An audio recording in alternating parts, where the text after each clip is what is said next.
মনকে মন খাঁটি দুধ দেওয়া গরুর পাশাপাশি ভোলায় দেশি গরু প্রস্তুত করা হচ্ছে কোরবানির জন্য। 10 বছর ধরে গরুর খাঁটি দুধ ও গরু বিক্রি করে সংসার চালান রেনু বেগম। কেমিক্যালযুক্ত ফিড নয়, শুধু কাঁচা ঘাস আর ঘরোয়া যত্নেই প্রস্তুত করছেন কোরবানির গরুগুলো। খাবার আমাকে 70 টাকা খরচ হইতেছে, ডেইলি 4-5 টাকা খাবার জায়গা। ভোলার চর অঞ্চলের বাসিন্দা রেনু বেগম কোরবানির জন্য প্রস্তুত করছেন 10টি গরু। তবে গোখাদ্যের দাম বেড়ে যাওয়ায় লাভ নিয়ে শঙ্কায় আছেন তিনি। এবার ফালছি 10টা বেচার জন্য, যে খাবার টাবার খাওয়াই আল্লাহ যা মিলায় তাই বেচমু। দেশের অন্য জেলায় বড় বড় খামারে গরু মোটা তাজাকরণ চললেও ভোলায় চিত্র একেবারেই ভিন্ন। এখানে বড় গরুর খামার তেমন নেই বললেই চলে। ভোলার চরাঞ্চলে অধিকাংশ মানুষ মাছ ধরা ও কৃষিকাজের পাশাপাশি নিজেদের বাড়িতেই লালন পালন করেন এসব দেশি গরু। নিজেও ঘরের বাছুর এই ঘাস কুড়া খয়ের মেয়ের খাওয়াইতেছি, আর সে সইটই কিছু দেয়নি। বাসাবাড়ি ও মাঠে ঘাটে দেশীয় পদ্ধতিতেই গরু প্রস্তুত করছেন স্থানীয়রা। এই এলাকায় শত শত গরু, এখন দেখেন কোনো গরু নেই, সব গরু চড়ে সারা, শুধু কাঁচা ঘাস। কাঁচা ঘাসের কারণে আমাদের দেশি গরু গোস্ত ভালো এবং দুধও ভালো। বড় বড় গরু যেগুলি, এগুলি তো এখন নাই, সব নোয়াখালিয়া বেরিয়া কিনে লয়েছে 1,60,70,80,000 টাকা করে লয়ে গেছে। এখন ছোটখাটো গরু কিছু আছে, তাও ভোলা টাউন থেকে এরা আসি আমাদের এর গরু নিয়ে লয়ে যাবো। আমার দেশীয় গরু স্বাদ বেশি। এই শুধু সামান্য আমরা এই কুড়া খাওয়াই, এই হালকা, আর শুধু চরের কাঁচা ঘাস।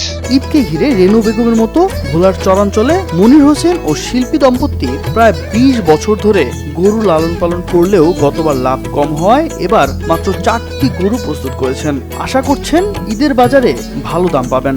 গতবার তো মনে করেন অনেকটাই লস হয়েছে। এখন চিন্তা করি যে একটু আল্লাহর মতো মোটামুটি আল্লাহ যদি দেয়, মনে করেন আট ভালো হইলে মনে করেন আমাকে ভালো চলবে। আমরা তো গরিব মানুষ, অত বেশি টাকা পয়সাও নেই, অত বেশি ইনকামও করতে পারি না। স্বাভাবিক দিয়ে চলি, স্বাভাবিক দিয়ে আর কি করি। সবকিছু দাম বাড়তি তো, আর টাকা মিল করতে পারি না, বিদায় আমি এবার 4টা গরু আমার কুরবানিতে লাইন করছি।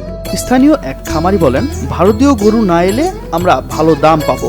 ইন্ডিয়া গরু আমার রোজগার নয়, খাদ্যের দাম বেশি, আদার দাম বেশি, সবকিছু আমার রোজগার নয়। দেশি ভারতীয় গরু না এলে আমরা সবচেয়ে ভালো আমাকে। কোরবানির জন্য দেশি, শাহিওয়াল বা মোটা তাজাকরণ করা গরু বেশি পছন্দ করলেও আকারে ছোট দেশি গরুর মাংস বেশি সুস্বাদু হয় ক্রেতাদের আগ্রহ তুঙ্গে। কুরবানির জন্য আমার দেশি গরু ভালো, ওই গরু আমার ভালো না। ভালো গোস্ত খাইতে স্বাদ, এটার গোস্ত স্বাদ সুস্বাদ লাগে বেশি। ঘাস খায়, আমাকে অসুখ বিসুখ কম হয়। মাংসটা খাইতো স্বাদ, বিভিন্ন জিনিস খাওয়ায়, এইটা না পছন্দের জিনিস। আপনি এই মাংস খাইয়া দেখেন আর দেশি গরুর মাংস খাইয়া দেখেন, এটা দুধও খাঁটি দুধ, এটা বন জঙ্গল খায়, ঘাস খায়, এটা দুধও চলি, এটার দুধটা গাঢ়।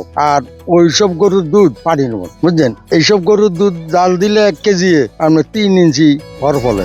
জেলা প্রাণী সম্পদ কর্মকর্তা জানান, ভোলায় 81,000 পশুর চাহিদার বিপরীতে প্রস্তুত করা হয়েছে 1,03,000 পশু।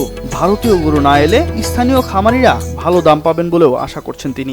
যদি কোনো চিকিৎসা লাগে সেই চিকিৎসা আমরা দেই, সরকারি ভ্যাকসিনগুলো সরকারিভাবে দিই, আর বেসরকারি ভ্যাকসিনগুলোর পরামর্শ দিই, এবং তারাও দেশীয় পদ্ধতিতে লালন পালন করে গরু হৃষ্টপুষ্ট করছে।